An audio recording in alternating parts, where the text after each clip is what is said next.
Hi guys! Welcome back to Vince Tutorial.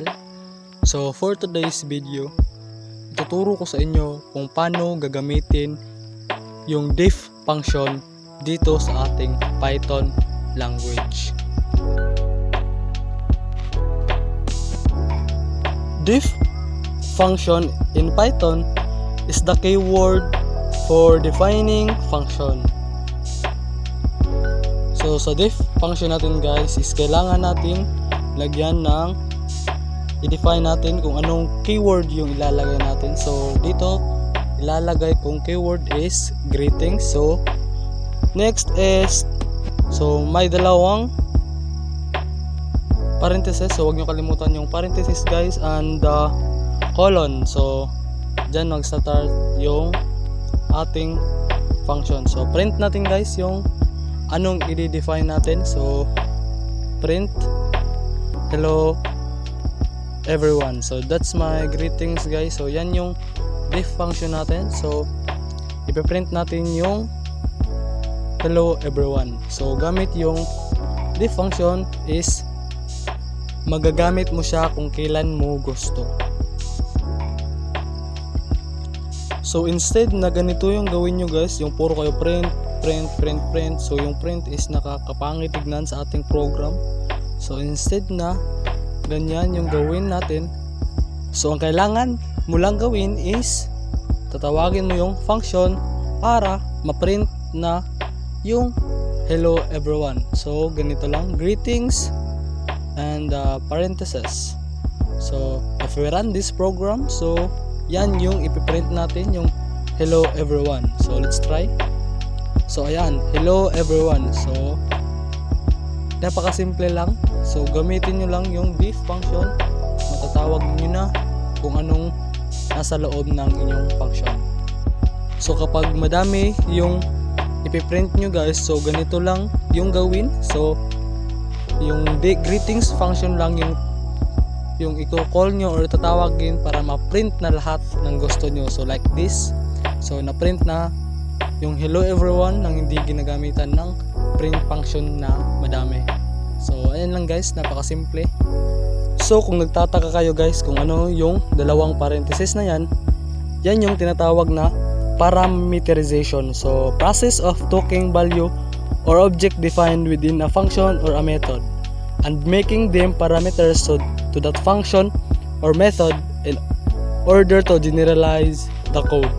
So yan yung gamit ng parameterization or dalawang parentheses.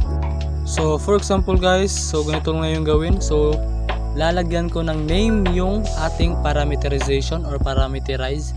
So para ma-define ko yung or malagyan ko ng value yung name. So ayan guys, so print hello name. So dyan ko nilagay yung name guys para may greetings yan na hello name tsaka yung name mo. So greetings guys, so tawagin natin yung ating diff function, so which is nilagyan ko ng Vince. So yung Vince na yan is yung name ko. So try to run this program. So ayan guys, hello Vince. So yung greetings natin, yung function at saka yung Vince na parameterize. So pwede mong dadagdagan yung loob ng parameterize guys. So kahit ilan mong gusto yung idadagdag mo, pwede. So akin dinagdagan ko ng last name yung aking name.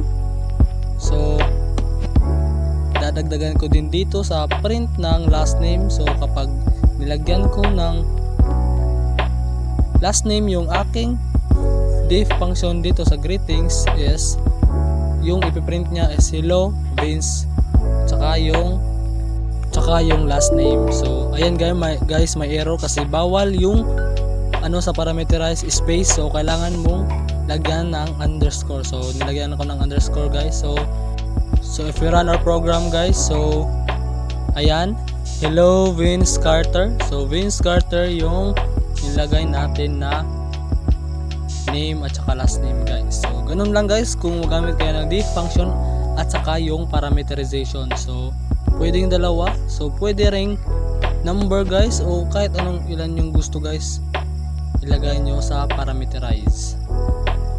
So let's have another example guys. So hello name. So yung function natin guys is nag-consist of print, hello, and name. So ngayon guys, gagamitan natin ng input function para pag yung user is mag-i-input, so merong lalabas. So tawagin nyo lang yung diff function. So ayun guys, variable, so name na variable, so input guys. So I ask here, so what is your name? So para mas formal guys, change natin yung print ng nice to meet you.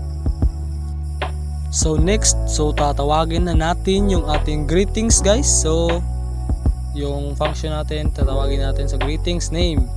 So if you run this program, so ayan, nag-a-ask siya ng what is your name. So Vince yung nilagay ko, so nice to meet you Vince.